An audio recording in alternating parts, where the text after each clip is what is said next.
ये word manager मैंने बताया था, इसका इंटरफेस आपके सामने ऐसा आएगा। ये वर्ड मैनेजर है। ये इसमें वीएम क्रिएट करनी है। ये इसमें वीएम क्रिएट करने का ये प्रोसीजर है। ये हमने इसको वीएम कैसे क्रिएट करनी है, हम बाय द यूज ऑफ देखें। ये लोकल वीएम करनी है। आप ओके नहीं है, आप मैं पूछूंगा कि आपने ऑपरेटिंग सिस्टम की टाइप कौन सी है। ठीक है, यहाँ पे वो डिफाइन कर सकता हूँ। इंपोर्ट एग्जिस्टिंग मशीन करनी है, नेटवर्क इंस्टॉल करना है, लोकल आईएसओ फाइल के थ्रू हमने करना है, तो वो हम कर सकते हैं। ये आईएसओ फाइल की सिलेक्शन का ऑप्शन है कि आईएसओ फाइल कौन सी मुझे दूंगा।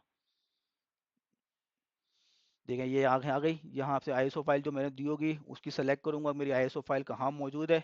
वो सेलेक्ट कर देने के बाद मैं यहाँ से इसकी, यहाँ आईएसओ आईएसओ सेलेक्ट करा हमने। और यहाँ पे देखें यही जो चीज़ थी, जो मेमोरी कितनी देनी है और ये सीपीयू यहाँ पर डिफाइन करने हैं। ठीक है, ये यहाँ से करने के बाद फिर मैं आगे जाऊँगा। यहाँ पे मेरी ये मेरी हार्ड डिस्क है। ये मैंने कितनी इसको हार्ड डिस्क पूल देना है, ये यहाँ से ये डिफाइन कर सकता हूँ। और फिर ये नेटवर्क के लिए है, नेटवर्क का आपने कौन सा अडाप्टर इस्तेमाल करना है, तो वहाँ पे नेटवर्क सिलेक्शन भी मौजूद है।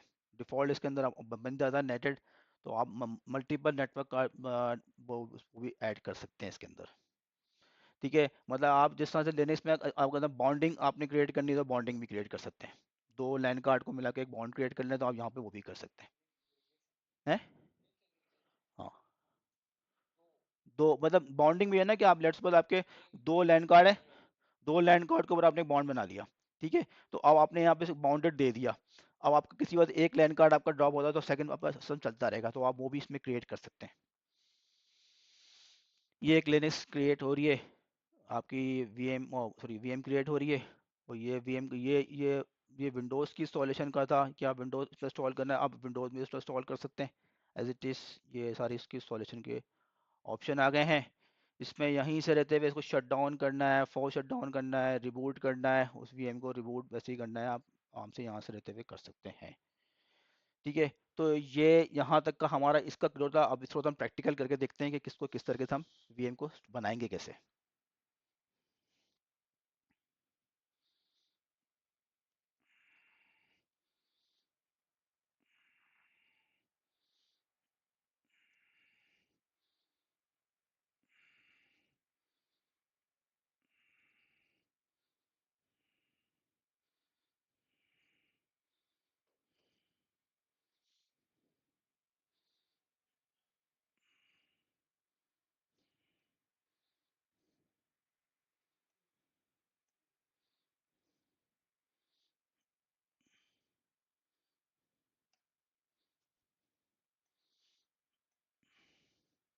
ये देखिए मेरे पास ये VMware ऑलरेडी इंस्टॉल्ड है। ठीक है, एक मैंने वीएम ऑलरेडी बनाई है। ठीक है, तो मैं एक नई वीएम यहाँ बना लेते हैं। Create new VM.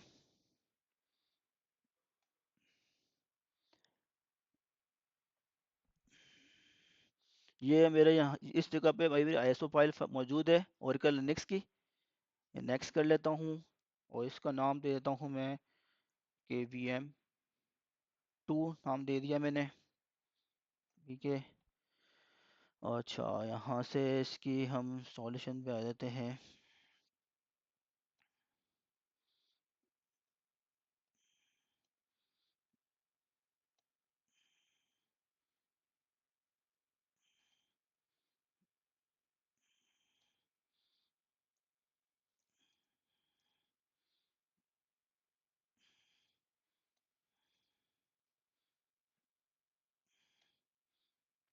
ये नेक्स्ट करा मैंने, इसको लेट्स सपोज 100 GB दे देता हूँ।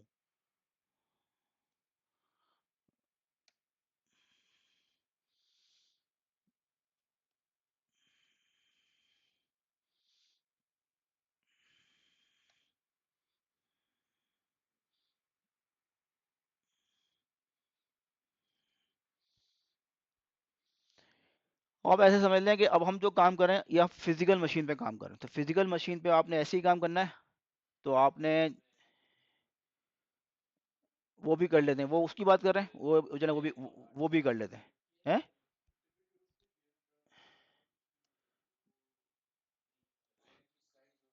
वो भी कर लेते हैं। वो हम बाद में भी कर सकते हैं। देखें ये यहाँ से आए थे, सेटिंग में आए थे इसकी, और मैं इसको प्रोसेसर दे देता हूँ अभी फ़िलहाल 4 प्रोसेसर दे देता हूँ। ठीक है, 3 GB में रैम मेरे लिए बहुत है, मोर इनफ है। अच्छा, इसके अंदर ये है मेरा प्रोसेसर, ये ऑप्शन थे, आपने ये इनेबल करना है। ठीक है, ये वर्चुअलाइजेशन इनेबल करेगा मुझे, बस बस बहुत है मेरे लिए।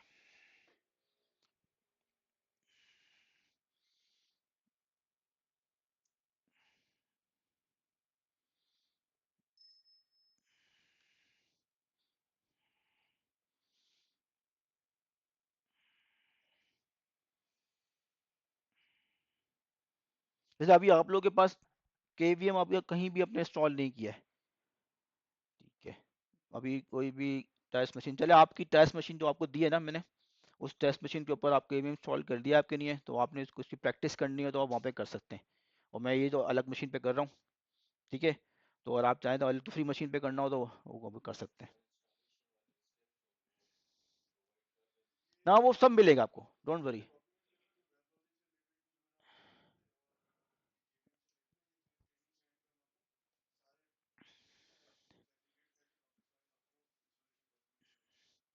इंस्टॉलेशन के सारे स्टेप्स जो भी होंगे वो आपको मिल जाएंगे इंशाल्लाह। ठीक है,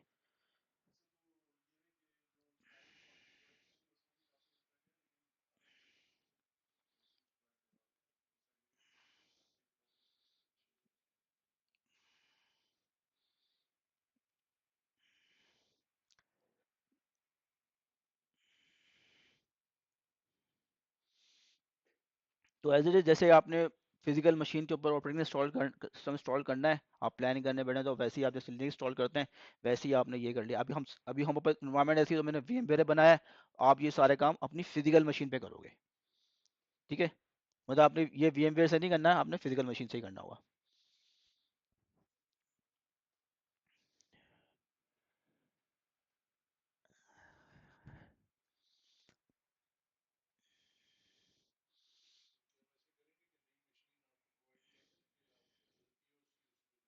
जैसे आप बोलेंगे कर देंगे। अभी एक मशीन तो बना दी है हमने, आपको बना के दे दी है, उसको हमने बना दी थी बैकअप पर्पस के लिए, कि अगर खदर खदर अभी को इशू आता है तो हम वहाँ पे आपको काम करवा सकें। मतलब कोशिश मेरी होगी आपको यहाँ से सूचना करके दूंगा। वो हमने मशीन रेडी है, रेडी टू यूज़, उसके अंदर KVM इंस्टॉल करके दे दिया सिंगल मोड के ऊपर।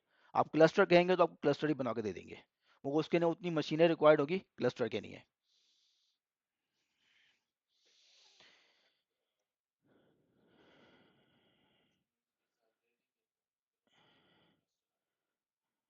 अच्छा, क्लस्टर देख लेते हैं, क्लस्टर के लिए वो क्लस्टर के रिक्वायरमेंट थोड़ी होती है। आप कह रहे हैं 2 मशीनों का क्लस्टर, 2 मशीनें, चले क्लस्टर का देख लेते हैं, बता देते हैं आपको किस्म क्या क्लस्टर कैसा होगा, क्योंकि अभी हमने जितना भी हमारे पास स्लाइड सारी है ना, वो सिंगल नोड्स के हिसाब से। क्लस्टर का आप कहेंगे आपको क्लस्टर का POC भी करवा देंगे, कोई मसला नहीं है, सेम होगी चीज़ें। ठीक है,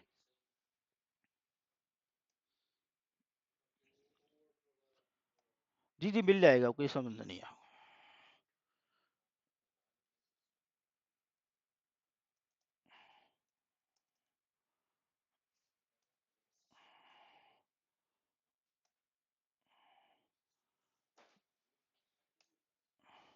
ये मैंने बेसिक सॉल्यूशन को देखते हुए लिनक्स की सॉल्यूशन स्टार्ट हो गई है।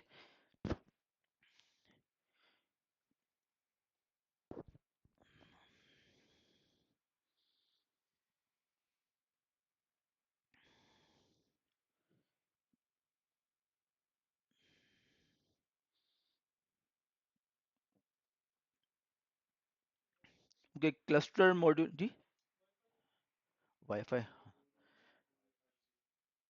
वो क्लस्टर के लिए आपको बनाने के लिए उसकी क्लस्टर स्टोरेज भी बनाना पड़ेगी, उसके फिर थोड़े स्टेप्स थोड़े ज़्यादा हो जाते हैं ना स्टेप्स, तो देख लेते हैं।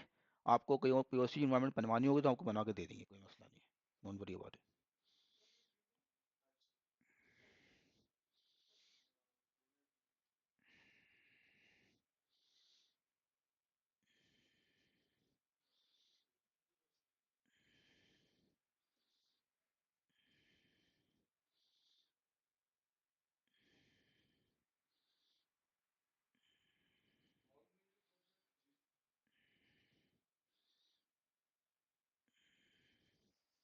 तो अराउंड अभी इसके आपका VMware पे कितनी मशीनें चल रही हैं?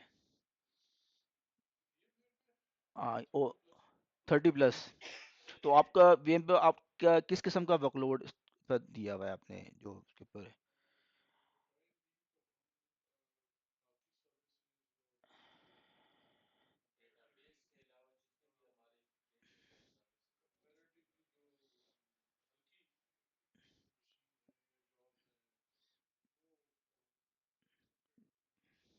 ब- सही है।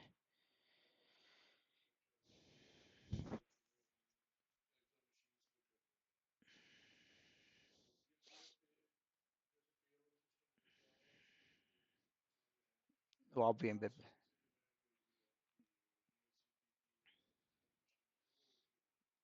अच्छा अच्छा अच्छा अच्छा। उसमें ये भी है, अगर आप फ्यूचर में इस्तेमाल करते हैं तो आप अपनी डेटाबेस को भी इस पे ले आ सकते हैं ना। आपको लाइसेंसिंग के मॉड्यूल पे आपको बड़ा सपोर्ट KVM पे मिलेगा। अच्छा अच्छा अच्छा अच्छा। ओके।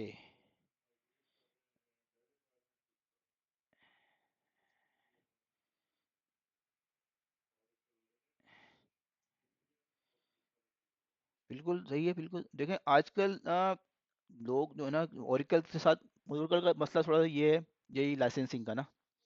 इसी वक्त लोग जो है ना ज़्यादातर प्रेफर करते हैं वही चीज़ का टूल पे जाने के लिए।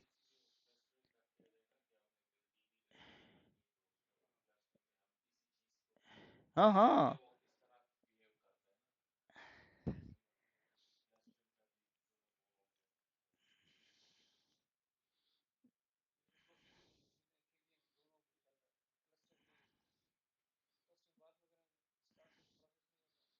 हो जाएगा। क्लस्टर क्लस्टर आप क्लस्टर प्रोसेस सॉल्व करेंगे, वो मशीनों को उसमें ऐड करा लें।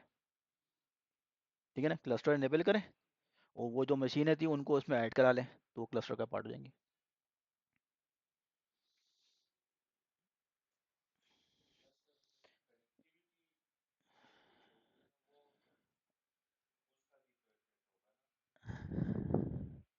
उसका भी इफेक्ट होगा, कनेक्टिविटी क्या मतलब? हाँ हाँ, वो नेटवर्क जो उनका जो प्राइवेट नेटवर्क की बात कर रहे हैं, हाँ वो प्राइवेट नेटवर्क भी आपको वैसे होना चाहिए कि फास्ट, जैसे कि अगर आप ओरेकल की बात कर रहे हैं तो ओरेकल के अंदर जो अगर रैक की बात करते हैं तो जो आपका प्राइवेट नेटवर्क है वो इतना स्ट्रांग होना चाहिए कि आपको लेस आपस में कम्युनिकेशन के लिए स्ट्रांग हो, तो वो तो आपका प्राइवेट नेटवर्क ही होगा। एक स्विच के ऊपर आप लेते हैं तो वो आप इस्तेमाल कर सकते हैं। और बाकी रैक की अगर बात करते हैं ना, आप रैक के लिए भी क्या है, अगर आप लेट्स सपोज उसके लिए कोई क्लस्टर की जरूरत नहीं है कि आप कह रहे हैं यार VMware का क्लस्टर इंस्टॉल करें। अगर आप ओरेकल रैक की बात करता हूँ तो एक OVM आपकी अलग चल रही होगी, एक OVM की अलग चल रही है। ठीक है ना? ओके, उस पर आपने कोई VM बनाई। अभी हम OVM का क्लस्टर हटा देते हैं, उसकी वादी खत्म कर देते हैं। एक फिज ओरेकल की एक फिजिकल मशीन पे आपने क्या किया, एक फिजिकल मशीन में आपने इंस्टॉल करी, उस पर OVM किया और एक VM बना ली जो कि आपके रैक की नोड बने। उसी पे सेकंड पे आपने किया, उस पे आपकी नोड 2 बना ली, रैक की नोड 2 बना ली। ठीक है। अब आती है, मैं भी क्लस्टर दोनों भले ना हो कोई मसला नहीं, OVM क्लस्टर्ड ही नहीं है, दोनों अलग अलग मशीनें है ना। अब आपने क्या किया, स्टोरेज ली आपकी जो आपकी सैन से आ रही है, वो स्टोरेज आपने अपनी KVM की जो आपकी जो VM थी उस पे वो कनेक्ट करवा ली, एक स्टोरेज। ठीक है। वही स्टोरेज आपने अपनी KVM की सेकंड नोड पे स्टोरेज करी, उसके अंदर शेड स्टोरेज चाहिए ना, वो दोनों के लिए आ गई। उसका उसकी जो कनेक्टिविटी है, शॉर्ट स्टोरेज है, उसका किसी भी किस्म का ताल्लुक KVM के क्लस्टर से नहीं है। ठीक है। वो तो VM पे है, उसका आप भले VM क्लस्टर ना करें, OVM क्लस्टर ना करें, वो तो अलग अलग चल रहा है, उसमें आपको क्या पड़ता है? तो वो,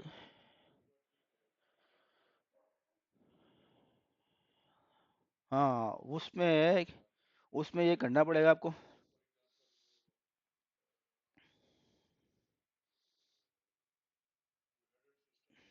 हाँ, तो वो ये है कि होता रहता है कि आप उस सेकंड में देखो, उसमें ये भी है ना कि अगर लेट्स सपोज आपकी, अगर हम बात करते हैं क्लस्टर में आपकी एक नोड 1 मेरी एक नोड फिजिकल मशीन में चल रही थी, डेटाबेस की नोड 1, और सेकंड नोड 2 पे चल रही थी, किसी वक्त फिजिकल एक मशीन बंद हो गई, तो ऐसा नहीं हो कि वो फिजिकल एक मशीन पूरी उस नोड पे शिफ्ट हो जाए।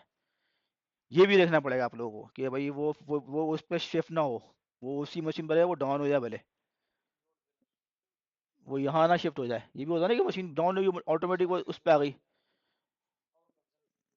तो और रिस्पॉन्सिव हो जाएगी। तो ये भी कोड क्लियर। जैसे मैं था ना यहाँ पर, तो है इजी पैसा में, तो इजी पैसा पे हम लोग पर इस किस्म के इशू आते थे। वो हमारे साथ आते हैं, कोई मशीन चलती थी, एकदम से क्या हुआ, एक फिजिकल हमारी मशीन होती थी, तो सेकंड डे आएगा, वो सेकंड मशीन पे एकदम से सीपीयू हाई हो गया। यार सीपीयू क्या हुआ, क्या मसला आ गया, क्या हो गया यार, मैं बोलता भाई क्या मसला है, चेक करें उतने, ये तुमसे मशीन इतना सीपीयू इतना क्यों दे रही है, इतनी उसको आयो बढ़ गया। जाके चेक करते थे, कोई दूसरी वीएम वहाँ पे बंद हुई थी, तो उसकी वीएम ना उस फिजिकल मशीन पे आ गई, आ जाती थी। जैसी उस पे आती थी, अब उसकी जो सीपीयू ओवर कमिट होता था, तो वो एकदम तो उसका सीपीयू हाई कर देता था।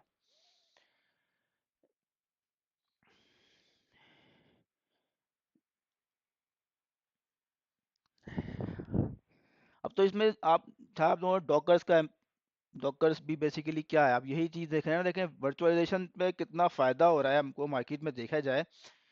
अब डॉकर का कॉन्सेप्ट आ गया है कि आप क्या सिर्फ एप्लीकेशन लेवल पर वर्चुअलाइजेशन कर सकते हैं। अगर आपको डिफरेंट डिफरेंट डेवलपर आ गए हैं, आप चाहते हैं कि आपको दूसरा डेवलपर आया है, उसको वो एप्लीकेशन की डिपेंडेंसी उस पर एक डॉकर पे आप कंटेनर पे इम्प्लीमेंट करके वो कंटेनर अपने डेवलपर को दे दें, ठीक है ना, तो विद इन उसी वो कंटेनर भी, इससे वो क्या हुआ, सिर्फ एक एप्लीकेशन की चीज़ें आपको वहाँ मिलेंगी। तो आपको ईज ऑफ एक्सेस जो है ना, अब वो बढ़ गया, आपकी एक्सेस मतलब बार बार इंस्टॉलेशन करना, डिपेंडेंसी जो है ना वो ख़त्म हो गई। तो इसके अंदर एक है ऑप्शन, पोड मैनेजर, पोडमैन, पोडमैन भी है इसमें ना, पोडमैन सेम डॉकर का कॉन्सेप्ट दे रहा है, तो आप वो भी बना सकते हैं। पोडमैन है, पोडमैन के अंदर आप कंटेनर डिफाइन कर सकते हैं, ठीक है, वो प्योरली डेवलपमेंट की चीज़ है कि आप वो करते हैं, मगर इसमें फिजिबिलिटी वो मौजूद है, अगर आप इन फ्यूचर वो करना चाहें तो आप वो भी कर सकते हैं इसमें।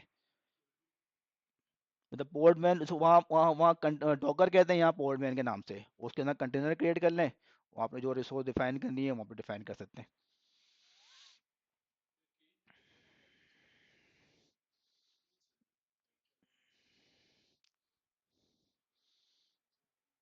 क्या चीज़? ट्रेंड सिस्टम की में मेरे ख्याल से पता नहीं कितने हैं, 3 या 4 ऐसे ही हैं।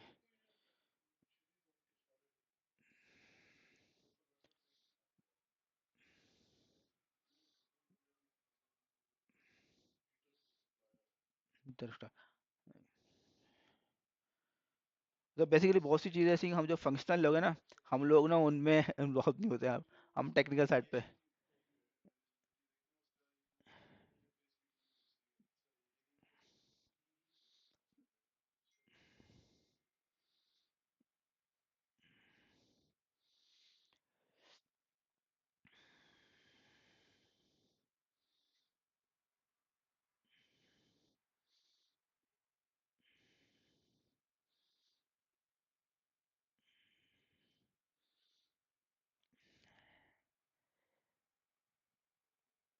अब चीज़ें थोड़ा सा ये भी हो रहा है, परफॉर्मेंस ट्यूनिंग भी ये है कि थोड़ा सा एक वर्ड भी बताया तो आपको, इसमें परफॉर्मेंस ट्यूनिंग में ये भी है कि आप जब केवीएम साथ चला रहे हैं ना, तो वो हम आगे डिस्कस तक में है, थोड़ा सा प्रोसेस भी चल। जी सर। सलाम। सर पूछ लें, बताएं। आज आप अच्छा नहीं खाए, बताएं, पिज़्ज़ा खा लें, पिज़्ज़ा खाने।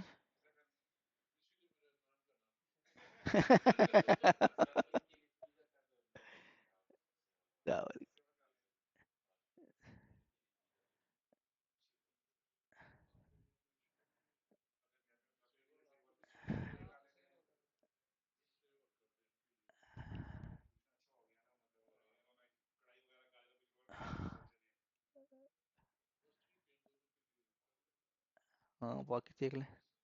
सही है, हाँ बस सही है। बात भाई आपने कुछ है?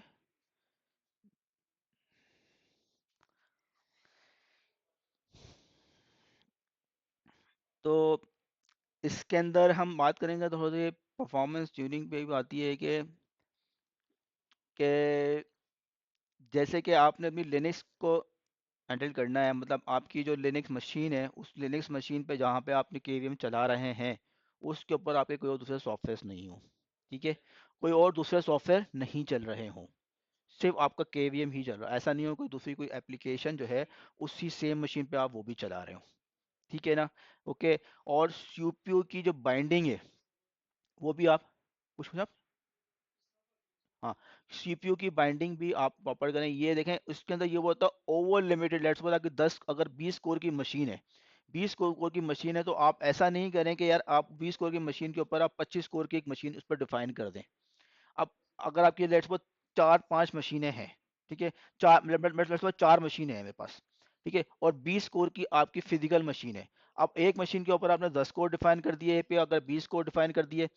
अब हुआ क्या, एक तो सिनेरियो ऐसा है कि हाँ जी पता है कि जी एक मशीन मेरी 10 को ले रही है, मगर एक टाइम ऐसा आया है कि सारी मशीनों ने अपने रिक्वायर्ड सीपीयू ले लिए, वो रिक्वायर्ड सीपीयू ले लिए, तो ओबियसली फिर आपका सिस्टम हैक करेगा।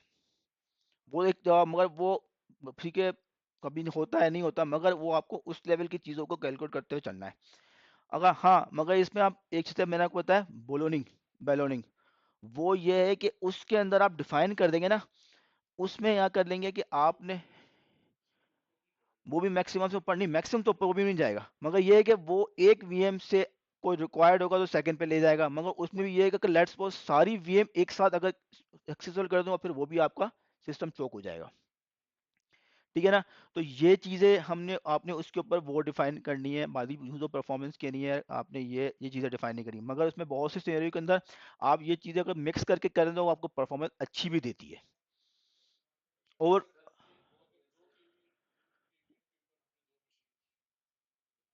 सही है,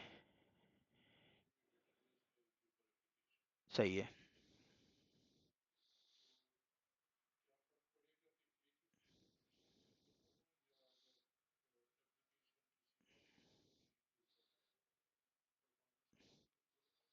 हाँ, अब आपके देखें आपकी एप्लीकेशन अगर किसी और फिजिकल मशीन पर है, आप कहते हैं डेटाबेस अदर फिजिकल, देखें ये आपको सेग्रीगेशन से ऑब्वियसली फर्क पड़ेगा, ठीक है ना। मगर अगर आपने रिसोर्स वहाँ पे दी हुई है कि यार आपके लेट्स सपोज 20 कोर की मशीन थी और आपने 15 कोर आपने डेटाबेस को दिए थे, और एप्लीकेशन की मशीन थी उसको आपने 6 या 7 कोर दिए थे, तो अब वो सेम दोनों एक ही फिजिकल मशीन के सीपीयू इस्तेमाल कर रही होंगी, ठीक है ना।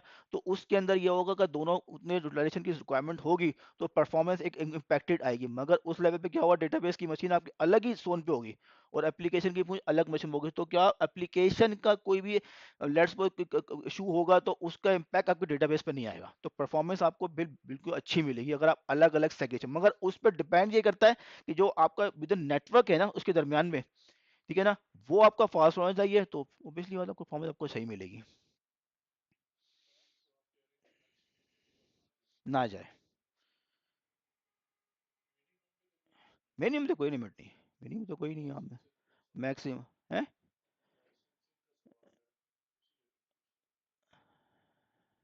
हाँ नहीं, मिनिमम उतने लाइसेंस आपको उतने कम देना पड़ेंगे। उसमें ऑप्शन डिफाइन होता है ना कि आपने जब कोड डिफाइन करते हैं तो मैक्सिमम इतना, मिनिमम इतना, इतना मैक्सिमम, तो आपने जो मैक्सिमम डिफाइन किया ना आपको लाइसेंस उसके ऊपर देना पड़ेगा। हाँ, वो 2 सीपीयू है, मगर वो मैक्सिमम डिफाइन कर, सीपीयू सीपीयू इतने नंबर ऑफ सीपीयू दे रहे हैं मैं, पहले कोर्स, हाँ कोर्स ले लें आप, कोर्स ले लें, इतनी नंबर ऑफ कोर्स डिफाइन हो रहा हूँ, वर्चुअल कोर्स है। जी जी, ऑप्शन आ, जी जी जी, नहीं नहीं, वर्चुअल वर्चुअल सी ऑप्शन आएगा वर्चुअल सीपीयू का, ठीक है, आपने वर्चुअल सीपी और कोर्स ही है।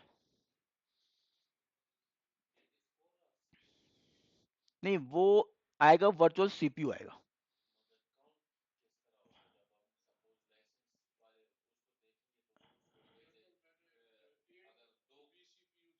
8, हाँ, तो वो 0.5 का फैक्टर लगेगा, ठीक है, तो वो 4 हो जाएगा, 4 का लगेगा आपको। वो आपके नहीं कोर होगा, ओरेकल साइंस में वो को यहाँ पे वी सीपीयू दिखा रहा होगा।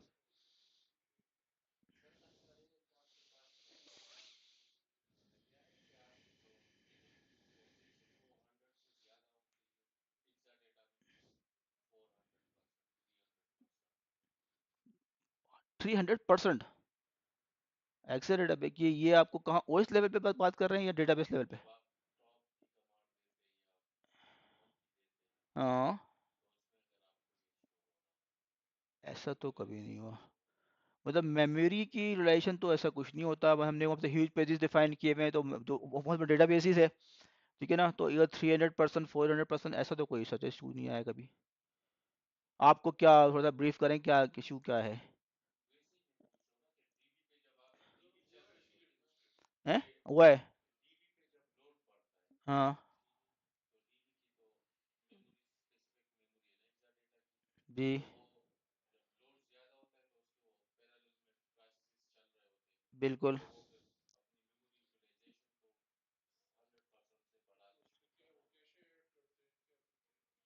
नहीं, ऐसे तो नहीं होता कि मेमोरी प्रोटेक्शन तो 100% से बढ़ा के आती है। आपने फ्री माइनस जी में जाके चेक किया होगा, फ्री माइनस जी में। तो वहां पे आपको परसेंट दिखा था 300%, कि 300% मेमोरी एक्सीड कर गई है। नहीं तो फिर उसके अंदर वो ना ह्यूज पेजेस भी शामिल होंगे, ह्यूज पेजेस भी शामिल होंगे, क्योंकि वो आपकी जो आपके फिजिकल मशीन पे बन रहे हैं ना ह्यूज पेजेस ना, तो वो आपके वो भी शामिल होंगे। तो उसमें आपने वो देखा जो कौन सा प्रोसेस आपका सीपीयू की कितनी मेमोरी लेके आ रहा होता है? अच्छा, उसमें भी। हाँ, तो उसमें बहुत से प्रोसेस हैं, जैसे एसमॉन का प्रोसेस है जो यूजर प्रोसेस देखा उसमें होता है क्या, जब टॉप चलाएंगे ना तो सारे प्रोसेस की लिस्ट सारी होती है। अब उसमें बहुत से प्रोसेस होते हैं, यूजर प्रोसेस होते हैं, जो कि बैकग्राउंड प्रोसेस होंगे। आपने वहां से लेट्स सपोज जो एक प्रोसेस है।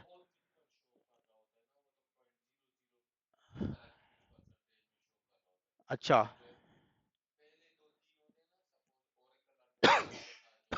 हाँ हाँ हाँ। उनका उनकी ज़्यादा होती है। अच्छा, अब वो जो प्रोसेस आपने वहां से निकाले, वो पी एस माइनस ये ग्रैब करके उन प्रोसेस का एस पी आई डी निकाल लें। उस एस पी आई डी को जाएगा डेटाबेस के अंदर, डेटाबेस के अंदर select from V dollar process में is to S P I D is equal to वो एस पी आई डी दे रहे हैं, तो आपको पता चलेगा वो एस पी आई डी कौन से प्रोसेस का है। ठीक है, वो प्रोसेस है, उसके अगर उसका सेशन निकालने हो सकता है कोई उसमें कोई सेलेक्ट स्टेटमेंट चल रही है जो कि वो आपके वो उतना प्रोसेस ले रही है।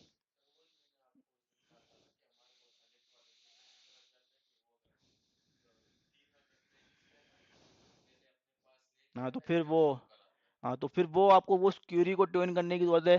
ठीक है, वो जो क्यूरी है, क्यूरी इशू कर रही है, तो वो उस क्यूरी को देख लें।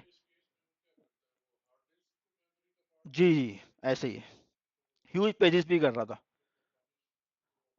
फिर उसकी वजह से परफॉर्म देखें, वही ना आपको इम्पैक्ट करेगी। ह्यूज पेजेस की कैलकुलेशन यही होती है कि ना आपकी मेमोरी और प्लस 10 लगे आपको ना स्वैप, वो यही चीज़ कैलकुलेट कर रहा होता है। एक्सेस डेटा के अंदर यही चीज़ होता है कि आपके पास जो ना मेमोरी को रखते हुए ह्यूज पेजेस अगर लेट्स ओवर रिक्वायर्ड है उसको, तो वो वहाँ पे से कंज्यूम करके दिखाता है आपको।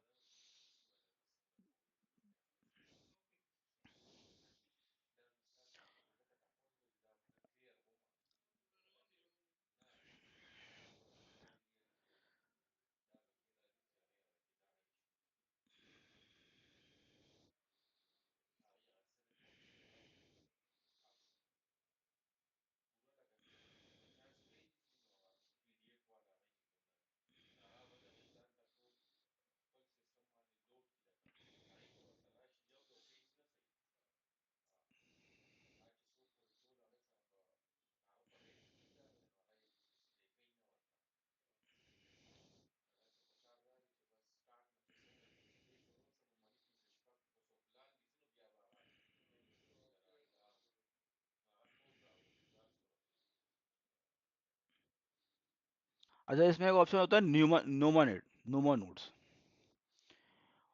ठीक है, न्यूमा नेट्स ना, उसमें ये होता है कि परफॉर्मेंस के लिए क्या होता है कि आप क्या करें, आपके लेट्स सपोज आपकी कंप्यूटर के अंदर दो सॉकेट्स हैं, आपके हार्ड डिस्क पे हार्डवेयर में दो सॉकेट्स हैं, हर सॉकेट के अंदर आपकी 16 कोर है। तो क्या होगा, हर सॉकेट की अपनी लोकल मेमोरी होगी। सॉकेट नंबर 16 1, इसकी इतनी कोर है, इसकी लोकल मेमोरी इतनी। सॉकेट नंबर 2 16 कोर, इसकी अपनी मेमोरी।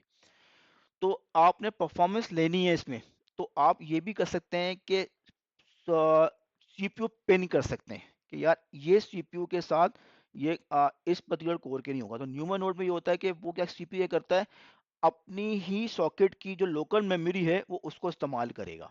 अगर सॉकेट नंबर 1 सॉकेट नंबर 2 की लोकल मेमोरी की इंस्टॉल करेगा, तो वो क्या है, रिमोट आपकी आती है तो आपका परफॉर्मेंस, आपको डिग्रेडेशन मिलेगी। अगर आपकी, हाँ हाँ उस एक सॉकेट पे ही, तो वो उसमें डिफाइन कर सकते हैं। बिल्कुल पिन कर सकते हैं कि आप चाहते हैं कि ये इसको इसको इस पर करते हैं ताकि वो रिमोटली एक्सेसिबल ना हो, मतलब वो अब उसके लिए रिमोट है, मगर वो है एक ही मशीन के ऊपर, मगर वो उस सॉकेट की उस लोकल मेमोरी को इस्तेमाल नहीं कर रहा, तो वो उसके लिए लोकल है, तो अच्छी परफॉर्मेंस मिलेगी। ये परफॉर्मेंस को लेने के लिए बता रहा हूँ, और अगर आप उसको वहां से इस्तेमाल नहीं करेंगे तो आपको वो परफॉर्मेंस डिग्रेडेशन मिलेगी।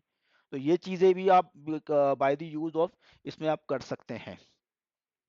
जिसमें स्टोरेज की जो टाइप्स हैं, वो आप स्टोरेज की टाइप आप पढ़ेंगे तो वो भी डिफाइन कर सकते हैं कि देखें जब ये कम्युनिकेट कर रहा है, अब कम्युनिकेशन करने के लिए केवीएम क्या करता है, अपने हाइपरवाइजर जो कि ओवीएम आएगा, हाइपरवाइजर जो है आपका जो है कर्नल, कर्नल के साथ कम्युनिकेट करता हुआ आपके हार्डवेयर पे जा रहा है, तो आप उसको डायरेक्टली केवीएम को डायरेक्टली हार्डवेयर के साथ कम्युनिकेट करवाएंगे तो आपको अच्छी परफॉर्मेंस मिलेगी, तो वो भी डिफाइन कर सकते हैं।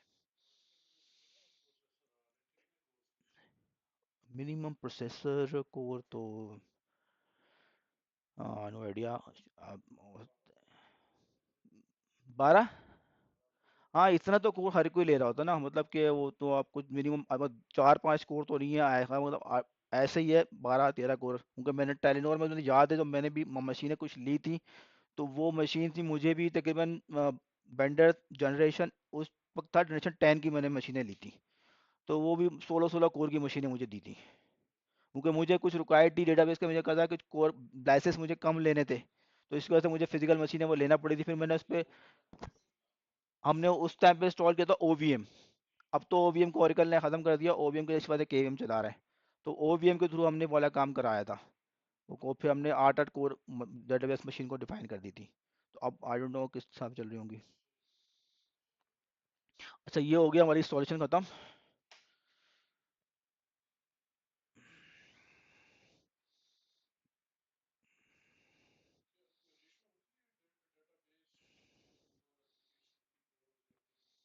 देखें रेशो इस हिसाब से होता है, आप कहते हैं कितनी कोड डिफाइन करनी है, ये देखें इसमें होता क्या है, जो आपका ज़्यादातर जो साइजिंग है ना, हार्डवेयर साइजिंग, या आपका एप्लीकेशन वेंडर जिसने एप्लीकेशन डिज़ाइन करी है उसकी बेस पे होता है कि उसकी नंबर ऑफ, चलें कोई मसला नहीं है, हम उसको छोड़ देते हैं, और उसके बाद हम खुद पे आ जाते हैं। अब आपका जो प्रोसेस है, लेट्स आपको पता है कि मेरा एक एंड ऑफ डे का प्रोसेस है जो बैच प्रोसेस है, बैच प्रोसेस जो है ना वो इस टाइम पे चलता है, ठीक है, उस प्रोसेस को चलाने के लिए मेरे इतने थ्रेड्स लगते हैं, ठीक है। अब लेट्स सपोज प्रोसेस चल रहा है, उसके कैलकुलेशन अकाउंटिंग का प्रोसेस चल रहा है, वो डिफरेंट किसी का कैलकुलेशन परफॉर्म कर रहा है, तो बेसिक कैलकुलेशन के ऊपर मैंने कहा ये मेरा जो प्रोसेस इतने ये कैलकुलेशन परफॉर्म करेगा, अगर 4 थ्रेड पे चलाता हूँ, तो 4 थ्रेड चलाऊंगा तो उस वक्त मिनिमम कहता हूँ एक थ्रेड जो है ना 2 सीपीयू लेता है, तो उसकी कैलकुलेशन मैं देखूंगा कि हाँ यार 4 थ्रेड पे 2 सीपीयू लेता है, तो मैं डेट्स मेरे 4 और 8 में मेरे नंबर ऑफ सीपीयू हो गए। अब मैं कहता हूँ यार यही कोर मैं अगर अपना प्रोसेस को मैं 8 थ्रेड पे चलाता हूँ तो मेरी इतनी कोड लेगा, और यही प्रोसेस मैं 32 थ्रेड पे चलाता हूँ तो मेरी इतनी कोड लेगा। जितना मैं थ्रेड बढ़ाऊंगा मेरा उसका मेरा जो प्रोसेस है उतना स्पीड अप हो जाएगा, ठीक है ना। तो वेंडर जो कैलकुलेशन, जी, ये देखें एप्लीकेशन हैंड पे हो, ये सब चीज़ें डेटाबेस को ऐसी होता है, देखें आप एप्लीकेशन अगर कॉप चला रहे हैं, कुछ सेलेक्ट चला रहा है, वो डेटाबेस पे हिट कर रहा है ना, डेटाबेस पे भी उतना सीपीयू लेके आएगा, सेलेक्ट करेगा उतने आपके इंसर्ट कर रहे हो उतना सीपीयू ले रहा है, यही चीज़ आपकी एप्लीकेशन एंड पे भी होगी। अब वो जो एप्लीकेशन एंड पे भी प्रोसेसिंग करेगा ना, लेकर आएगा लेकर रखेगा, कुछ कैलकुलेशन एप्लीकेशन एंड पे कर रहा होगा, ऐसे ही है ना। तो अब ये जो कैलकुलेशन बनती है इसी बेस पे बनती है कि आपको कितना अच्छा फ्लेवर चाहिए है, आपका कॉप आप चाहते हैं कि 1 घंटे के अंदर खत्म हो जाए, तो 1 घंटे का कंप्लीट करने के लिए उसको पता है मेरी इतने number of lines of code लिखा हुआ है, इतने मेरे मॉड्यूल चलते हैं, एक मॉड्यूल चलने के लिए बेसिक इतना सीपीयू लेता है, तो वो एक कैलकुलेशन उसके बेस पे बनाई जाती है, फिर आपको एक साइजिंग मिलती है। हम भी जैसे बात करता हूँ T24 एक कोर बैंकिंग एप्लीकेशन है, तो एप्लीकेशन के लिए साइजिंग इसी बेस पे निकालते थे कि यार कॉप तब चलेगा तो ये 8 सीपीयू लेता है, हमारा कोड 8 सीपीयू लेता है। जब हमारा जो नॉर्मल जो ओल्ड टीपी इन्वायरमेंट चल रही होती है तो उस टाइम पे सिर्फ उसी वो क्या कर रहा होता है, एपीआई कॉल हो रही होती है, होता है उस पर 4-5 तो 4 कोड ले रहा होता, तो इस बेस के ऊपर आप उसकी साइजिंग कर सकते हैं।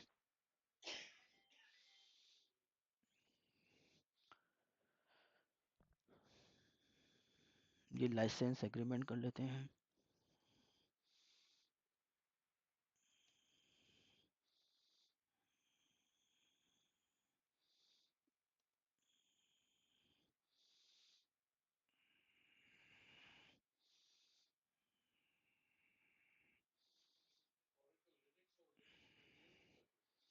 क्या कह रहे हैं आप?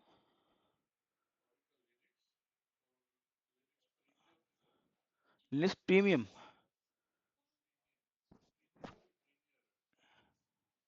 लिनक्स प्रीमियर, ये खास वर्जन होंगे कुछ, मैंने इस्तेमाल दिखा नहीं कभी। ओरेकल लिनक्स के अलावा ओरेकल लिनक्स एंटरप्राइज आज के नाम आता है। आपने कहा ऑपरेटिंग? देखें ओरेकल लिनक्स ओरेकल प्रीमियर क्या चीज़ होगी।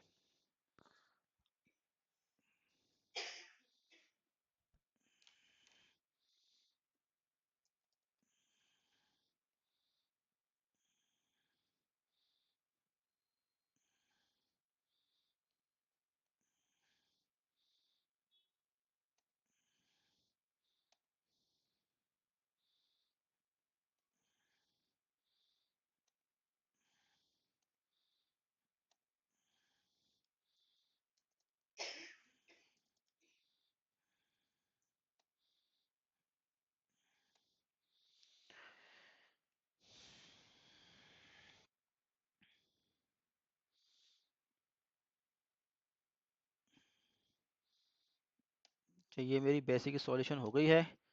इसके बाद मैं इसका जो लाइन कार्ड मैंने दिया था, मैं इसको कनेक्ट कर देता हूँ। ठीक है,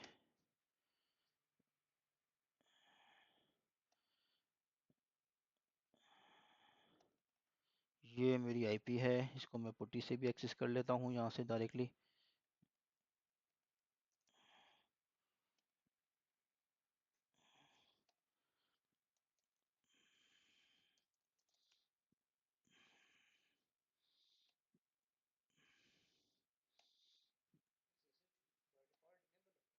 किस चीज़? हाँ।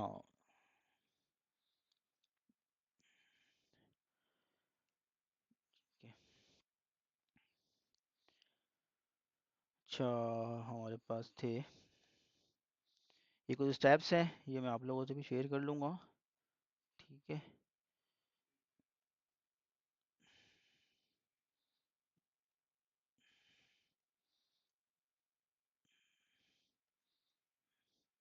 ठीक है, ये मेरा इंटेल बेस्ड प्रोसेसर है, मैंने ये देख लिया यहाँ से।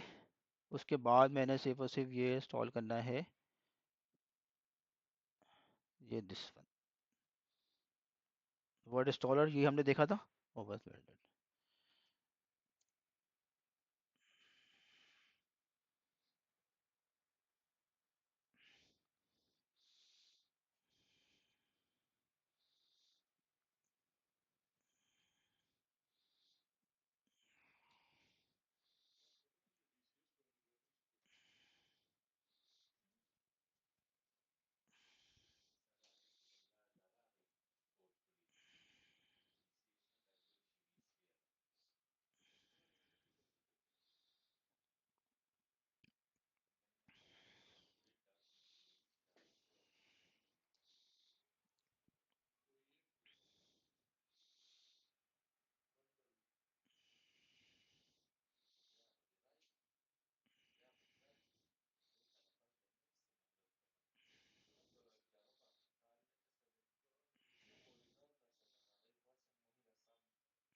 हम लोग, मैं तो कराची से हूँ, नॉर्थ से ना, नॉर्थ एरिया से। वहाँ पे रिहाइश मेरी है, ऑफिस हमारा जो है शारा फैसल पर है। ठीक है, तो अकाउंट मतलब मैं अभी कराची से हूँ, बाय बर्थ वहीं पे वहीं का रहने वाला हूँ।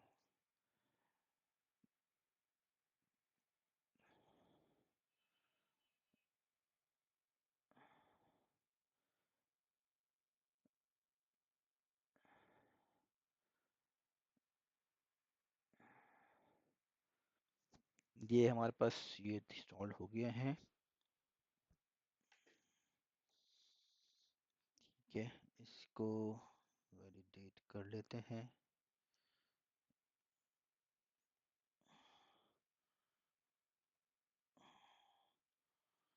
ठीक है, सारी चीज़ें पास हैं।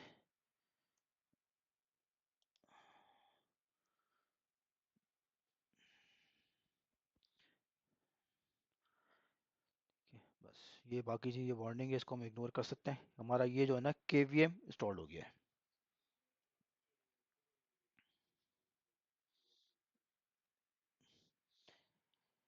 इसके बाद हमने जो है ये सर्विस को इनेबल करना है।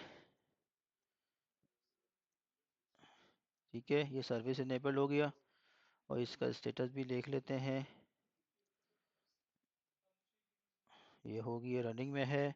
इसके बाद ये है कॉकपिट, ये इसका जो वेब बेस्ड यूआई था, इसको इंस्टॉल करेंगे यहाँ से। ये यहाँ से ये भी इंस्टॉल हो जाएगा।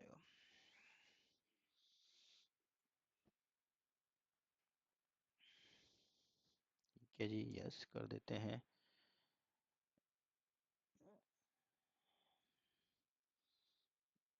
इसके बाद इसको भी हमने यहाँ से जो है चेक कर लेना है।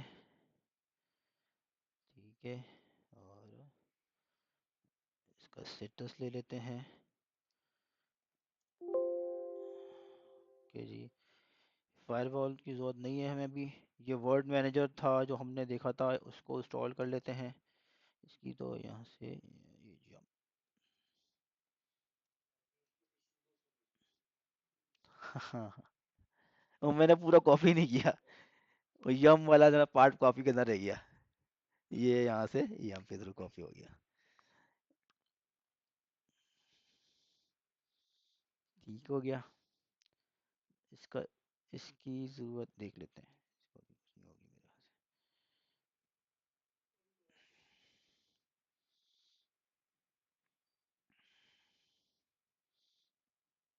ठीक है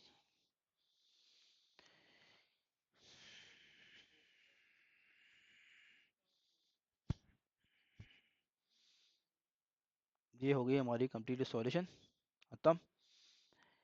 ठीक है, अच्छा जी,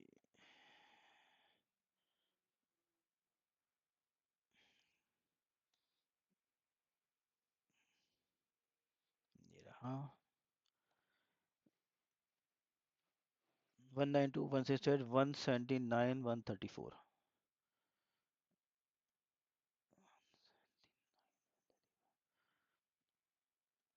ठीक है,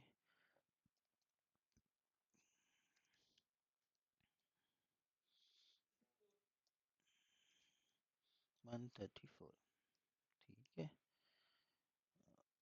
चलिए,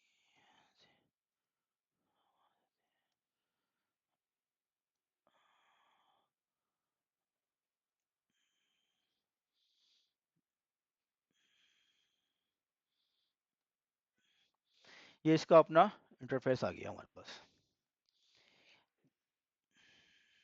यहाँ मैंने यूज़र बनाया था ओरेकल। ठीक है जी, जो मैंने यूज़र मेरे जो जो मेरे लिनक्स के यूज़र्स होंगे ना, वो सारे मेरे यहाँ से एक्सेस कर सकता हूँ। ठीक है, ये एडमिन एक्सेस सारे ओरेकल यूज़र से होंगे। जो मैंने ओरेकल यूज़र बनाया है, जो मेरा यूज़र होगा, मैं उसे सारे काम परफॉर्म कर सकता हूँ। ये मेरा यूज़र क्रिएट हो गया। ये मेरे पास जो इसका जो फर्स्ट प्रॉम्प्ट है, KVM मेरा इंस्टॉल हो चुका है। ये सारे के सारे मेरे पास सिस्टम की हेल्थ जो है, CPU कितना है, ठीक है, 4 कोर मैंने डिफाइन की थी, 2 GB रैम थी, मेरे सारी सारी इंफॉर्मेशन जो है, जो मेरे फिजिकल मशीन की हेल्थ जो है, वो आपको इस मॉड्यूल से सारी मिल सकती है। जी, जी 4 कोर है। जी 4 कोर मैंने कहाँ दिए थे? ये जो मैंने यहाँ पे जब वीएम इंस्टॉल कर रहा था, ये दिए थे। ठीक है, ये जो मैंने वर्चुअल को दिया था ये मैंने, और ये जो मैंने रैम दी थी, ये मेरे पास ये वो रैम आ रही है। ये मुझे यहाँ पे सारी चीज़ें, जी बेस मशीन पे।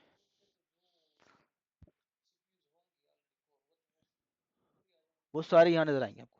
जो नहीं, बेस मशीन में क्या कर रहे हैं हम? ये तो बेस मशीन की बात कर रहे हैं ना, जो आपकी होस्ट मशीन है।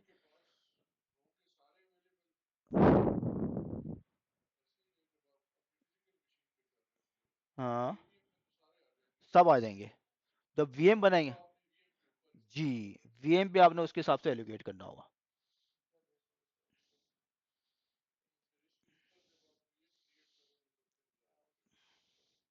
Exactly exactly। अच्छा, यहाँ से आते हैं, ये है स्टोरेज। इस वक्त जो भी मेरी लिनक्स के ऊपर स्टोरेज है, वो सारी मुझे यहाँ पे नज़र आ रही है। जो मेरी लिनक्स के ऊपर स्टोरेज मौजूद है, ये सारी मेरे पास है, वो यहाँ पे नज़र आ रही है। जैसे कि मैं अगर यहीं से देख लेता हूँ, इसको छोटा कर देता हूँ।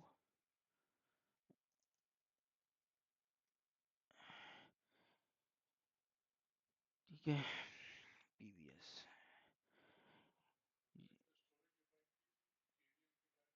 हाँ, जब अभी हमने जो स्टोरेज जो वीएम बनाया था, वीएम पे बनाई थी, तो हमने 100 GB बनाई थी। उसके ऊपर हमने कुछ पार्टीशन, तो उसके डिफॉल्ट हमने वो दे दिए थे। उसने एक ओएल के नाम से एलवीएम बना दिया। जब हम वो आते हैं इंस्टॉलेशन कर रहे थे, ओएस की इंस्टॉलेशन कर रहे थे, तो वहाँ पे मैंने जो था ऑटोमेटिक पार्टीशन सेलेक्ट किया था। तो ऑटोमेटिक पार्टीशन में ही उसने खुद ही ये एक एलवीएम क्रिएट किया। उस एलवीएम के साथ में 106 GB का उसने एलवीएम क्रिएट किया था। उसके अंदर होम दे दिया, रूट दे दिया, स्वैप दे दिया, उसने खुद ही यहाँ पे एलोकेट कर दिया मुझे ना। अब बात ये है कि मैं इसको कस्टमाइज करता हूँ। ठीक है ना। अभी ये मेरे पास इस वक्त यहाँ पे ये आ रही, अब मैं यहाँ पे एक काम करता हूँ। अब आप ऐसी ऐसी समझ लें कि अब आपके पास हार्ड डिस्क है। अभी देखें मेरे पास इस पर ये रूट आ रहा है, रूट पे 58 GB सब ये आ रहा है। अब मैं आता हूँ इस पे कोई स्टोरेज को असाइन करना चाहता हूँ ना। मैं क्या करूँगा, मैं यही VMware पे जाता हूँ। ठीक है, और यहाँ पे मैं इसको एडिट करता हूँ। अच्छा, अब इसे VMware के अंदर होता है इस तरीके से कि मैं कोई स्टोरेज चलते हुए दे सकता हूँ, मगर वो इन VMware वो कभी प्रॉब्लम करती है। ठीक है, वो कभी मुझे प्रॉब्लम करती है VMware के लिए। तो अभी मैं क्या करता हूँ, अपनी VMware की मशीन को स्टॉप कर रहा हूँ। ठीक है।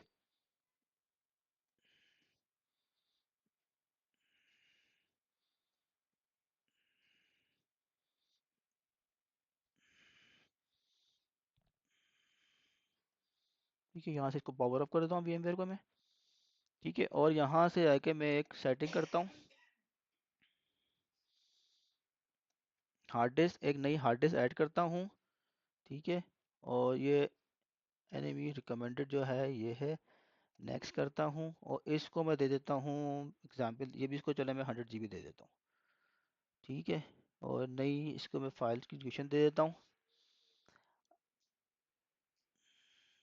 KVM2 के अंदर ही बना दो। दिक्स टू। ठीक है, फिनिश कर लेते हैं, देन ये फिनिश कर लेते हैं, इसको स्टार्ट कर देते हैं।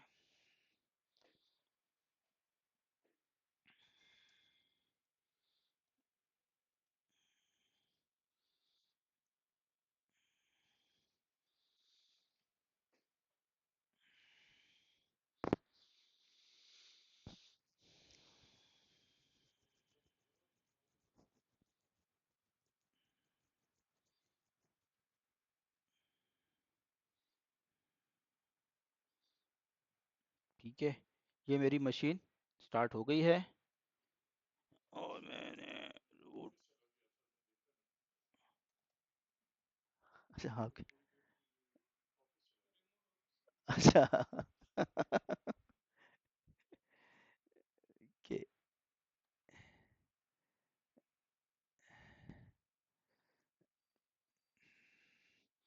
अच्छा, इसका जो है लैन कार्ड स्टार्ट नहीं हुआ होगा शायद। बस ये यहाँ से सर्विस इसकी स्टार्ट हो गई है। ठीक है, यहाँ पे है कि इसमें ऑटोमेटिक का ऑप्शन है, वो मैं लेबल कर दूंगा तो ये रहा। ठीक है, बस ये कर दूंगा तो वो, बस ये हो गया खत्म। ये आ गया पेज। ठीक है, तो केवीएम की सर्विस भी स्टार्ट हो गई। आपका सवाल ये था ना कि केविंग सर्विस स्टार्ट हो जाएगी, तो केविंग सर्विस स्टार्ट हो। हाँ, अब आपको आईपी स्टैटिक रखना पड़ेगी, ताकि अगर नेट पर आप, अब वो तो आप नेटवर्क पे कर सकते हैं, आपको डायनेमिक कर दें, मगर नेटवर्क पे उसको डिफाइन कर दें कि इसकी ये आईपी है तो वो चेंज होगी। है, नहीं नहीं, वो आप डीएससी पे ना रखें, स्टैटिक ही रखें।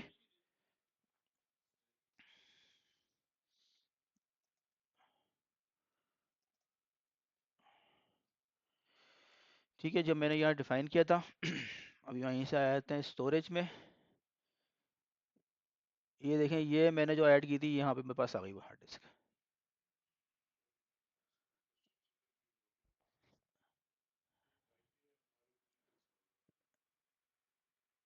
ठीक है,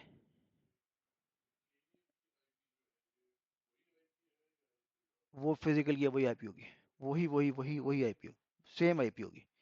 ये मैंने लाइन कार्ड पे यही डिफाइन की थी, देखें ये रहा लाइन कार्ड खुला था मेरा, ये इसका लाइन निक था, इस निक पे मैंने ये आईपी डिफाइन की थी 134। अब ये केवीएम में एक्सेस कर रहा हूँ, इसी से एक्सेस कर रहा हूँ 134 से ही। जी जी, वही इसी की बन जाएगी, बिल्कुल। ये देखें, ये मेरी वो स्टोरेज थी यहाँ पर आ गई है, यहाँ पर मुझे ये यहाँ पे दिखा रहा है। अब मैं जाऊँ तो यहाँ से इसको फॉर्मेट क्रिएट पार्टीशन टेबल, मैं कहता हूँ ये फॉर्मेट कर दो।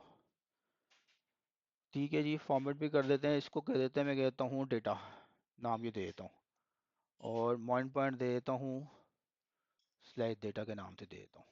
ठीक है, मैं कोई ext4 फाइल सिस्टम दे रहा हूँ मैं इसका।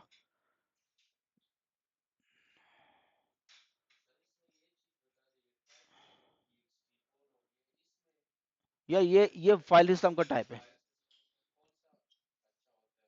ये देखें, आप ये आपको ये जो नए फाइल सिस्टम है ना, आप वैसे नॉर्मली हम रखूंगा ext4 है, एक्सटेंशन 4 के लिए।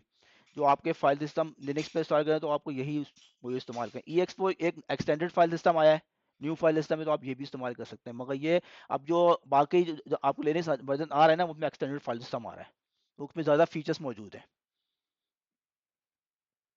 मैं अभी यहाँ पे ext4 इस्तेमाल कर लेता हूँ, उदाहरण के लिए यही कर लिया मैंने। ये देखें, खुद ही इसने इसको जो है ना बना के इसका स्लैश डेटा के नाम से पार्टीशन भी बना दिया है। ठीक है ना, अब मैं इसको यहाँ से कनेक्ट करता हूँ पुट्टी से। जी जी, मैं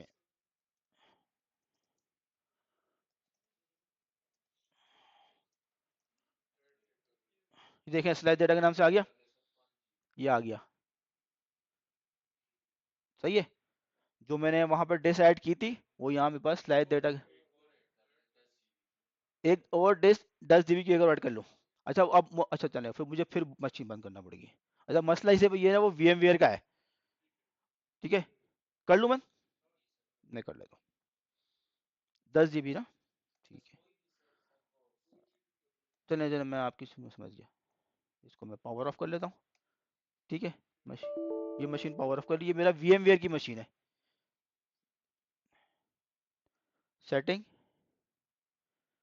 ठीक है, और मैंने एक और डिस्क ऐड कर दी, इसको मैंने हार्ड डिस्क नेक्स्ट। ठीक है, ये मैंने दे दिया, और न्यू डिस्क, ये मुझसे टाइप कर रहा है जी, पहले मैं 5 GB कर लेता हूँ। ठीक है, नेक्स्ट, और यहाँ मैं इसका बता देता हूँ कहाँ बनानी है। मैंने इसका नाम दे देता हूँ disk 6, कोई भी दे रहा हूँ नाम, disk 6 दे दिया मैंने। ठीक है, और इसको मैंने ओके कर दिया, ये हो गया, और इसको मैंने दोबारा से स्टार्ट कर दिया। ये मेरी VM स्टार्ट हो रही है।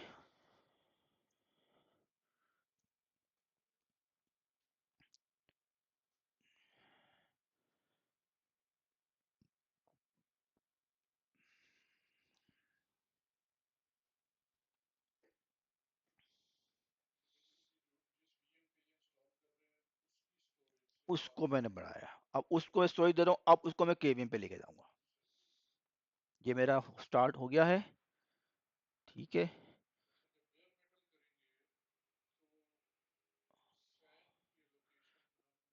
वैसे ही करेंगे, सैन सैन की डिस्क इस पे लगा देंगे, वो भी आपको यहीं पे ऐप डिस्क करेंगे तो आपको सैन सैन पे वो डिस्क दिखा रहा होगा, मैं आपको दिखा देता हूँ। अब जैसे मैंने वो डिस्क लगाई है ना, अब आपने सैन की एलोकेट करा होगा आपने। हाँ बताया तो, जैसे कि अभी मैंने डिस्क एलोकेट करी है, वो मेरे लिए सैन डिस्क है, मैंने डिस्क बना दी ना। अब मैं यहीं पे आ जाता हूँ, ऐप डिस्क -L। अभी हम लिनक्स की बात कर रहे हैं, ठीक है। ये देखें 3 GB की डिस्क की मेरी यहाँ पर ये आ रही है, जो डिस्क मैंने ऐड की थी। अगर आप सैन की बात कर रहे हैं तो ये 10 लगे मेरी फिजिकल मशीन है, मैं वीएम वेयर की वीएम पे गया, वहाँ पे एक डिस्क ऐड करी, वो आप क्या समझ लें कि आपने सैन की डिस्क अपनी मशीन के ऊपर एलोकेट कर दी, वो अपने सैन लेवल के ऊपर डिफाइन करेंगे कि ये आईपी है और इसकी ये इतनी डिस्क इस आईपी के ऊपर बाइंड कर दो, वो आपका सैन लेवल पर डिफाइन करेंगे। जैसे सैन लेवल पर डिफाइन करेंगे, ऑटोमेटिक इसको यहाँ पे विजिबल होना शुरू हो जाएगी, यहाँ पे जैसे एफ डिस्क करेंगे यहाँ पे विजिबल हो जाएगी। अब वो डिस्क मेरे यहाँ पे विजिबल हो गई है, अब इस डिस्क के साथ जो मुझे काम करना है वो कर रहा हूँ। क्लियर है? अच्छा अब आती है, मैं यहीं पे चले जाता हूँ। अब ये देखें, मैं देखें सर्विस स्टार्ट हो गई है। ओके, अब मैंने यहाँ से ओरेकल पे किया,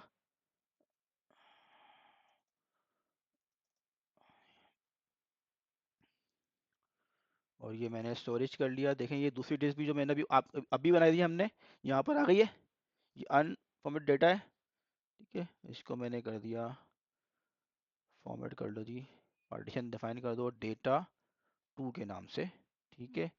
चलें इसको ये रख लेते हैं, data2/data2, ओके जी, इसको फॉर्मेट कर दें।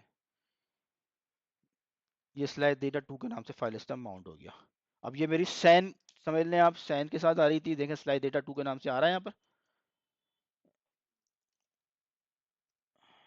ये आ रही है यहाँ पर, ठीक है। मैं इसको फॉर्मेट कर लेता हूँ, df-h दिस वन, ठीक है। अच्छा अब आती है कि मैंने स्टोरेज बना लिया, अब इसका मैं एक पूल बनाता हूँ, स्टोरेज पूल। वो बनाता हूँ मैं वर्ड मैनेजर से।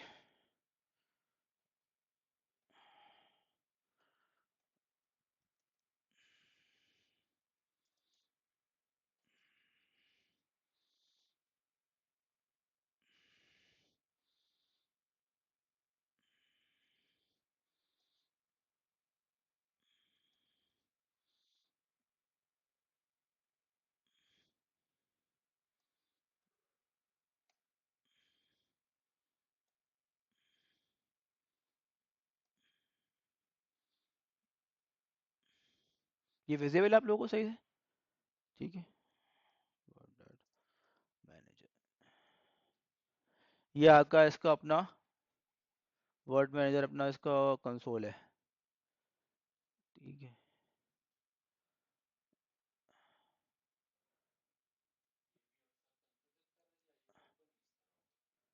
नहीं अभी हाँ, ये ओपन इस होगा, अभी कॉन्फ़िगर करने जा रहे हैं ना हम लोग, ठीक है।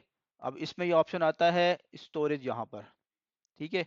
यहाँ से मैंने ऐड किया प्लस, ठीक है। इसने मुझे डिफाइन किया, आपने स्टोरेज का पूल कौन सा डिफाइन करा है, मैंने बोला जी वी एम DB VM, एक मैंने पूल बना दिया, उसका नाम दे दिया DB VM, ठीक है। अच्छा अब यहाँ से उसकी टाइप पूछ रहा है मुझसे ना, अब मैं कहता हूँ ये फर्स्ट वाला टाइप ही, मैं फिलहाल इसको ले लेता हूँ फाइल डायरेक्टरी इस पेपर, यहाँ से ब्राउज करता हूँ।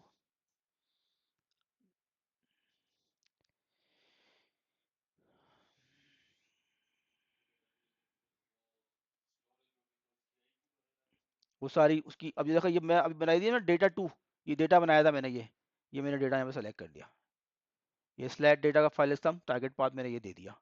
अब मेरा स्टोरेज पूल बन गया DB VM का, इस पर्टिकुलर पाथ के ऊपर बना रहा हूँ मैं। हाँ अभी वॉल्यूम बनाऊंगा मैं, ये फिनिश कर दिया मैंने, ये मेरा पूल बन गया। अब मैं इसमें एक वॉल्यूम ऐड करूंगा, ठीक है। यहाँ पे मैंने बोला थी, अब मैंने वॉल्यूम दे दिया डीबी,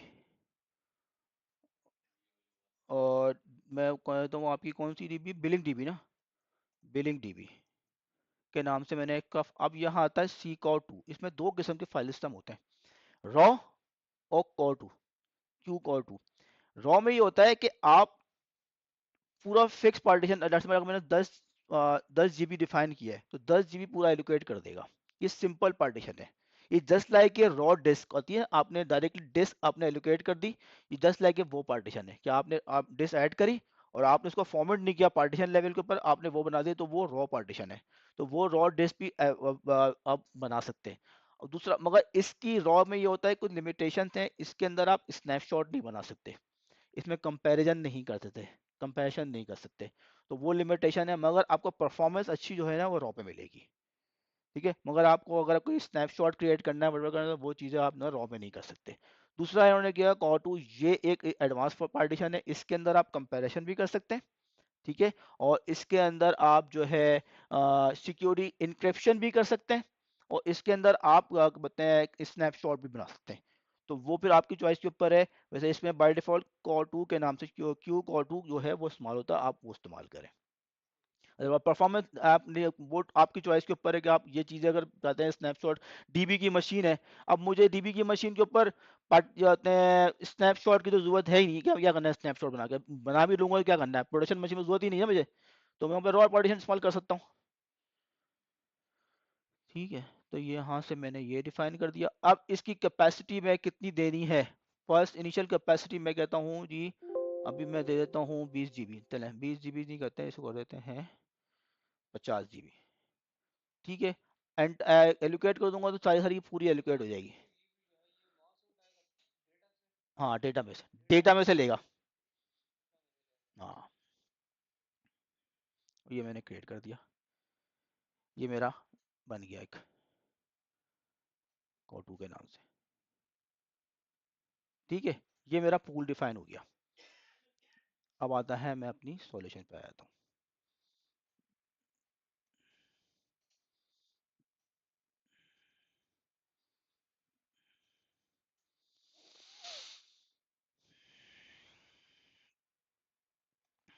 वर्चुअल मशीन, अभी मैं वर्चुअल मशीन पे आता हूँ।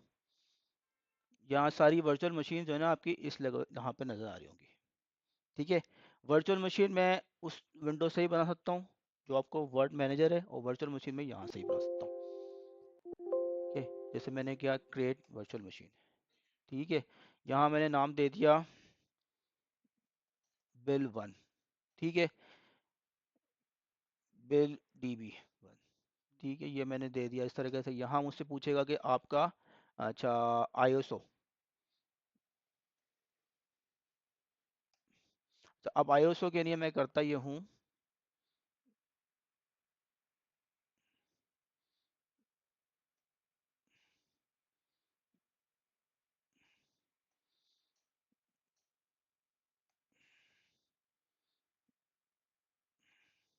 ये VMware में ऑप्शन होता है शेयर्ड का ना, मैं अपनी ड्राइव यहाँ से शेयर कर देता हूँ। अच्छा, ये हो गया। नेक्स्ट, होस्ट का पाथ दे देता हूँ मैं सी में, कामरान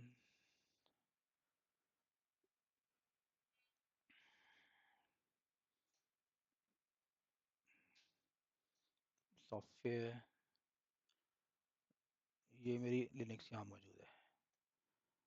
ठीक है जी, नेक्स्ट, हाँ जी, ऐड हो गया। ठीक हो गया, यहाँ पे चले जाते हैं, ये मेरी यहाँ पे माउंट हो गई है।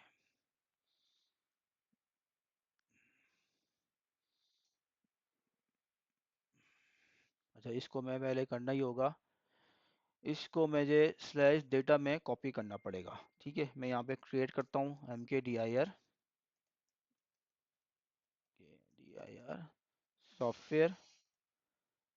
ठीक है, और यहाँ सॉफ्टवेयर का फोल्डर बनाऊंगा।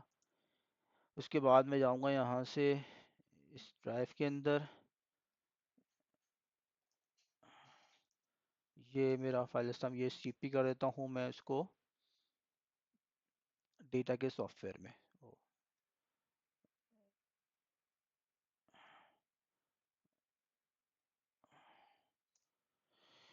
ये मैं अपनी आईएसओ फाइल जो है ना अपनी वीएम की होस्ट तक पहुंचा रहा हूँ। हाँ वो हो सकता है।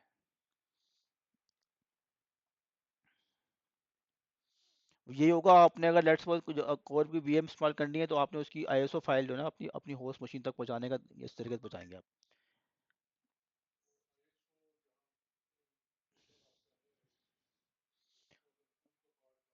हाँ तो वो पूल का पार्ट बना ले तो वहां से आ सकता है।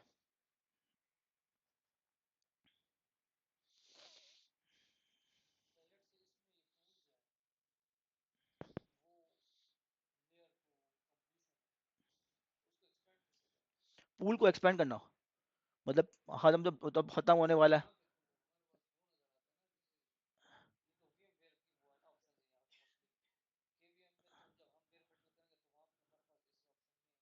आएंगे ऐसी, यही सारे ऑप्शन आएंगे। पूल अगर आपने अगर लेट्स सपोज आपकी जिस तरह लिनक्स के ऊपर आपकी मशीन आपका फाइल सिस्टम है ना, अब वो फाइल सिस्टम एक्सटेंड करोगे तो आपका पूल के ऊपर जाएगा। पूल तो आपको उसी फाइल सिस्टम पे मैप किया हुआ ना आपने, तो पूल पे इम्पैक्ट जाएगा, वो पूल बढ़ जाएगा, वन पर जाएगा।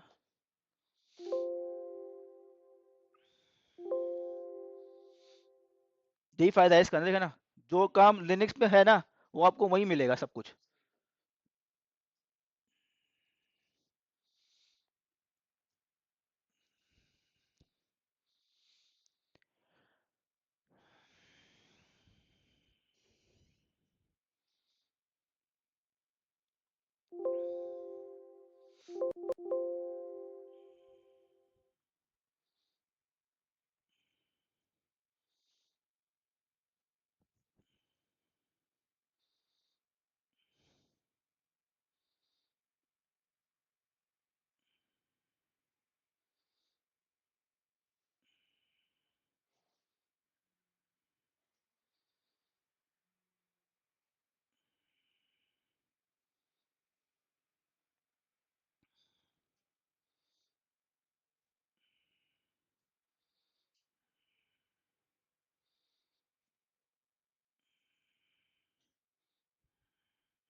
बस होने वाली है।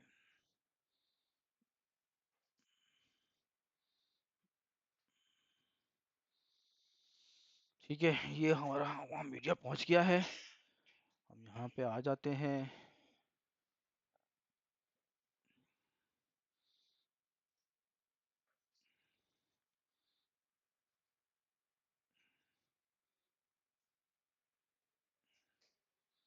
डेटा दोबारा क्लिक कर लेते हैं। डेटा में हमारे पास आता है सॉफ्टवेयर। सॉफ्टवेयर मेरा ये आया थी आईएसओ। ठीक है, इसने आईएसओ जैसी सेलेक्ट किया, ऑपरेटिंग सिस्टम खुद ही ले आया। स्टोरेज की लिमिट मैं यहाँ से देख सकता हूँ, मैंने दे दिया जी 50 GB ही, मैंने 45 GB दे दिया मैंने यहाँ पे। मेमोरी में यहाँ पे ये डिफाइन कर सकता हूँ, 2 GB मैंने मेमोरी दे दी, क्योंकि एक ही GB रखते हैं। क्रिएट एंड एडिट कर लेते हैं। यहाँ पे ये क्रिएट हो गई। यहाँ से V C P U virtual C P U यहाँ से आप डिफाइन कर सकते हैं। मैक्सिमम कितने देने हैं, ये देने हैं। सी पी यू काउंट यहाँ पे आता ही है। कितने सॉकेट्स हैं, मैंने बताया एक सॉकेट है, 3 सॉकेट है। कोर पर सॉकेट आपने यहाँ से वो डिफाइन कर सकते हैं कि और उसमें ये सारे मॉडल दिए हुए हैं इसके कीमों के। और मैंने यहाँ सभी पहले भी मैं डिफ़ॉल्ट पे लेके आता हूँ। ये मेरी एक वीएम बन गई है। जी वही है। अभी उसको उसके मैं आपको जब सेकंड स्लाइड्स है ना उसमें आपको वहाँ से उसको बताऊंगा किस तरह मैपिंग करते हैं। अभी इसकी जनरल सिंपल इंस्टॉलेशन देख लेते हैं। यहाँ से मैंने इसको इंस्टॉलेशन दबा दिया है। देखें ये बिल्कुल इसका यहाँ पे कंसोल आ गया है। ये आपको कंसोल इस तरीके से मिल जाएगा। मैंने यहाँ पे क्लिक कर दिया। हाँ जी, बड़ा बड़ा बड़ा वो अब ये एक तो कंसोल ये हो गया। अब मैं यहाँ से भी ले सकता हूँ कंसोल।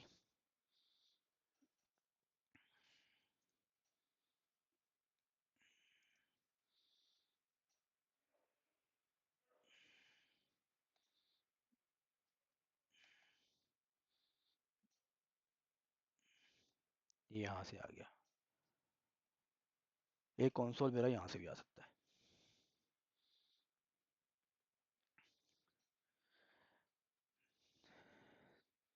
तो अभी हमने क्या किया, ओवीएम की इंस्टॉलेशन करी। ओवीएम की इंस्टॉलेशन करके उस पर एक वीएम बनाई, स्टोरेज एलोकेशन करी, उस पर एक इंस्टॉलेशन डिफाइन करी। और एक हमने अब ये हमारी ओवीएम की जिस तरह से वीएम इंस्टॉलेशन होती है ये एज इट इज वैसी ही सारी इंस्टॉलेशन आपको कर लेगा जैसे अभी मैंने की है। वही सेम इंस्टॉलेशन का तरीका आपको यहाँ मिलेगा। इस पे आप विंडोज़ की वीएम बनाना चाहें विंडोज़ की वीएम बना लें। जिस ऑपरेटिंग सिस्टम आप चाहते हैं सोलारिस रखते हैं। जो सपोर्टेबल इसके ऑपरेटिंग सिस्टम्स हैं वो आप ऑलमोस्ट तमाम के तमाम ऑपरेटिंग सिस्टम हैं इस पर सपोर्टेबल ना, तो आप इसके ऊपर इंस्टॉल कर सकते हैं। ठीक है, तो आज तक का फिर हम ये रखते हैं। कल फिर हम इंशाल्लाह ताला जो है इसका जो है किस इसको थोड़ा सा हम सिक्योर कैसे करेंगे, थोड़ा परफॉर्मेंस के ऊपर बात कर लेंगे। वो थोड़ी सी चीज़ें जो आपके साथ मैंने बात करी ह्यूमन उसको किस तरीके से इसमें अंदर हम डिस्कस कर सकते हैं मजीद, वो हम कल वो देख लेते हैं। हाँ हाँ, स्नैपशॉट स्नैपशॉट वाला बिल्कुल बिल्कुल बिल्कुल कल हम वो डिस्कस कर लेंगे इंशाल्लाह कैसे बनाते हैं, बैकअप कैसे बनाएंगे।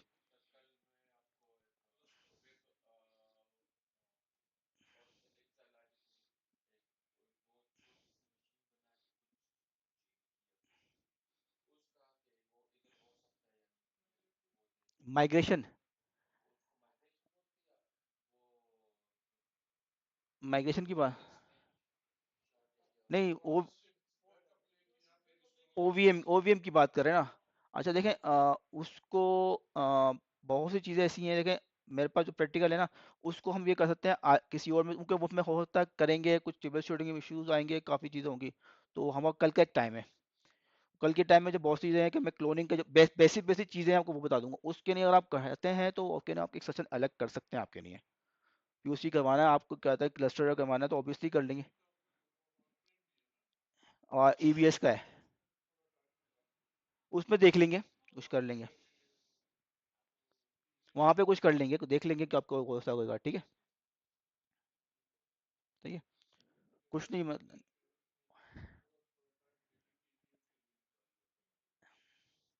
कोई नहीं, कर लेंगे, कोई मसला नहीं, दिखवा देंगे आपको। बस यही है इसके अंदर आते कंटिन्यू करती है कि नहीं है।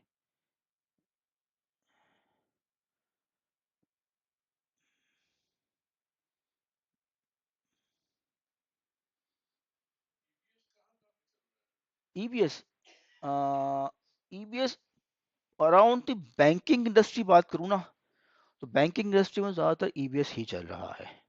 ठीक है, जहाँ जहाँ बैंक से मैं खुद रह के आ चुका हूँ। मैं टेलीनॉर में रहा हूँ, मैं बैंक अल्फला में रहा हूँ, मैं यूबीएल में रहा हूँ, मैं फैसल बैंक में रहा हूँ, जेस बैंक में रहा हूँ। ठीक है ना, वो सब जगह ईबीएस ही चल रहा था। जी, टेलको में टेलीनॉर टेलीनॉर कौन से टेलको की बात कर रहे हैं। हाँ, अब जैसे जैसे टेलीनॉर है।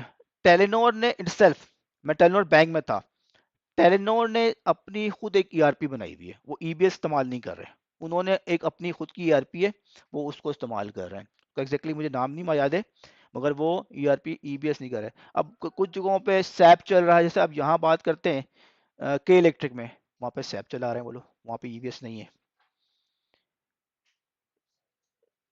तो ईबीएस की ये है कि हाँ, लाइसेंसिंग, ओरिकल लाइसेंसिंग थोड़ा सा कंसेप्ट मसला होता है कि यार ओरिकल लाइसेंसिंग थोड़ी सी ये आपको मिलता है, मगर सपोर्ट की बात करते हैं, ईबीएस की सपोर्ट इन पाकिस्तान आपको बहुत मिलेगी, कम्युनिटी सपोर्ट बहुत अच्छी है एशिया के अंदर, बात करूँ बहुत अच्छी है। ओरिकल की सपोर्ट, कम्युनिटी सपोर्ट, टीपीए आपको बहुत मिल जाएंगे, ठीक है ना। और आप सैप के डीबीए ढूंढने जाएंगे तो आपको काफ़ी एक्सपेंसिव भी पड़ेंगे, ओरिकल ईबीएस के डीबीए ढूंढने जाएंगे तो आपको उसकी कॉस्ट भी कम पड़ेगी, है ना। तो ये चीज़ें हैं मैटर, जो चीज़ आप देखते हो हम डिसाइड कर रहे होते हैं कि ईबीएस में आना है या सैप करना है,